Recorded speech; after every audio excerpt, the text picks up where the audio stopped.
Recently, PUBG released the patch notes for update 7.3. It's set to hit the PC live servers on June 17th, and we can probably expect it on console a week later on June 24th, and it brings some pretty major changes to the gameplay. It's actually available on the PC test servers right now, but like I said, for console, we're a couple weeks out. Before we get into it, before we get started, make sure to give the video a like if you find it useful, and subscribe to stay up to date on everything that I publish. But let's not waste any more time, let's get into the patch notes. So the pretty major changes that are going to take place in update 7.3 are the explosion mechanic changes to vehicles, just the way in general that vehicles take damage, a new throwable item in C4, some adjustments to the spike trap, the return of the parachute follow feature, and some changes to Vikendi. But let's go ahead and start off with the explosion mechanic difference for vehicles. Vehicles will no longer explode instantly upon reaching 0 HP. Instead, engines are now disabled and set on fire, causing the vehicle to explode after 5 seconds. So you'll have the ability to actually flee the vehicle. You'll have 5 seconds once you see the fire, but you'll no longer just insta-die like you have before. Vehicles can still explode instantly if taking large radial damage like from red zones or C4. Additionally, vehicles will no longer receive increased collision damage when they're rolled over. I really don't know about this change. One of the absolute best things in PUBG in my opinion is shooting down a car with your squad and blowing it up and killing everybody inside. They don't have a chance to jump out. That's a risk of driving across a bridge or down a main road in a big town. You might get sprayed down and just insta-die. Now your car will just go down to 0 and set on fire for 5 seconds before exploding, giving you time to slow down enough to where you can jump out without dying. If you're going full speed in the U as before and you know you're about to die, if you try and stop and jump out, you're likely going to take so much fall damage that you'll die anyway, so you really are left with no option. This is pretty disappointing in my opinion. I don't like this at all. Obviously it's not a game-breaking change or anything like that. It is a fun-breaking change in my opinion, but it's not something as drastic as the addition of bots or something like that. We'll have to see how this plays out, but I just don't understand the motivation behind it. I wish they would have listed some reasons that they're doing it, because it all just seems a bit odd. Also, does this mean that we will no longer hit geometry and instantly blow up like we have been for the past 2.5 years? At least that will be a plus in my opinion, but I would much rather see them fix that problem by saying if you hit something, your car will get on fire for 5 seconds, you have a chance to get out. But if the thing that takes you down to 0 HP is gunfire or any kind of damage from another person, then you explode. I think most people would agree that the biggest problem with vehicles blowing up is when you hit some random thing in PUBG and the game kills you. Now there's also some vehicle damage changes. Most vehicles now have multiple damage zones which apply different damage multipliers. The engine portion of the vehicle will take 100% damage, the body 75, and the roof 50. So if you really want to damage a car, shoot it right in the front.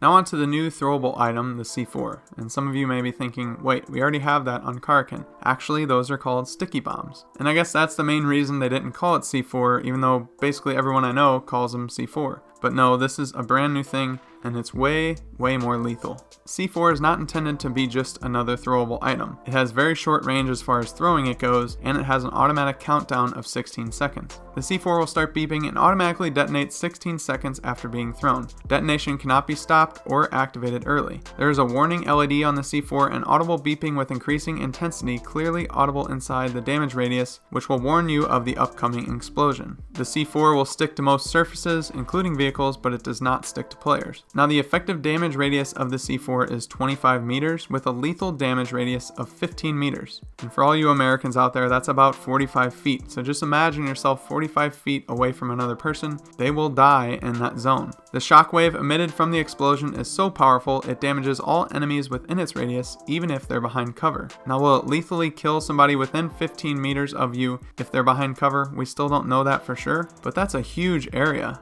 Also, the damage extends vertically, but with slightly less range. The lethal radius vertically is 12.5 meters. So if you throw a C4 on a 2-story building, if you're inside, does that mean you just die as soon as it goes off? This is something that I'm definitely interested to see how it works and how it can be abused, because if you have a few of those as a squad in the final circle, you could just throw the C4 out and possibly kill everyone instantly in the match, even yourselves. So we'll just have to see how it works. Due to the weight of the C4, you can't throw it far and you can't carry many. It's found as world loot and in care packages on Erangel, Miramar, Vikendi, and Sanhok. And the C4 will be added to the training mode at a later date, so there you'll be able to test things out. Hopefully Wacky Jackie comes back to PUBG and makes an update video on the C4. But this is another strange one. C4 has been rumored to be in the game for a long time, and most people thought that it was just replaced by what was called the sticky bomb. But the fact that it has such a large area of effect, and that's the radius, so you're talking 45 feet in front of you, 45 feet to the right, left, and behind.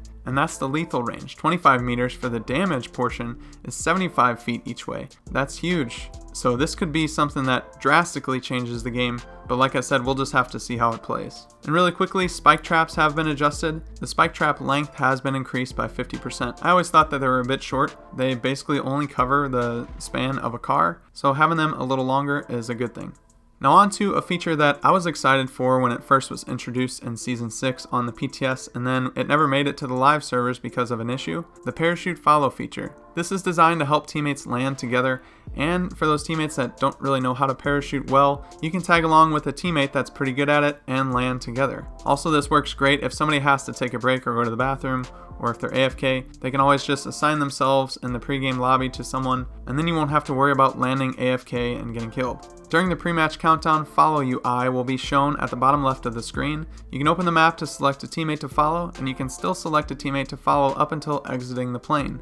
After selecting a teammate to follow, you can cancel on the map screen or by holding a button in the plane, and while actively following a player in your parachute, you can cancel as well. If you're obstructed by terrain or an object or a tree or something like that, your follow will be canceled, and a new icon has been added to better highlight the disable follow option. But like I said, I'm really excited for this one because a lot of times, you have to go to the bathroom or your teammate is gone for a little bit. They can just tag along while you're parachuting, and you no longer have to worry about going to rescue them if they went AFK. And plus, some people are just better at parachuting, and why not, if this system works properly, why not follow them? And now let's go over some of the changes to Vikendi. There's been some train line adjustments. Towards the center of the map, they added a new train line spanning vertically to help better connect the whole system and make it easier to move across the map. They've also put a bigger focus on longer routes, lengthening existing train lines, which should help players travel a substantial distance without having to get off and change trains multiple times. And there's a change to the stations and signals. Trains will now move through 2 stations before changing direction, and this will give players some more time to catch up and jump on. And there's new flashing traffic lights and unique arrival and departure sounds, which will alert you of arriving and departing trains. Some artificial geysers have been added to Dinoland. They increased the DMR spawns slightly on Vikendi, and they added more tree and rock cover in towns and regions where it was lacking, just giving it a better look and feel. I really enjoy Vikendi this season, so it's a shame it's not unranked.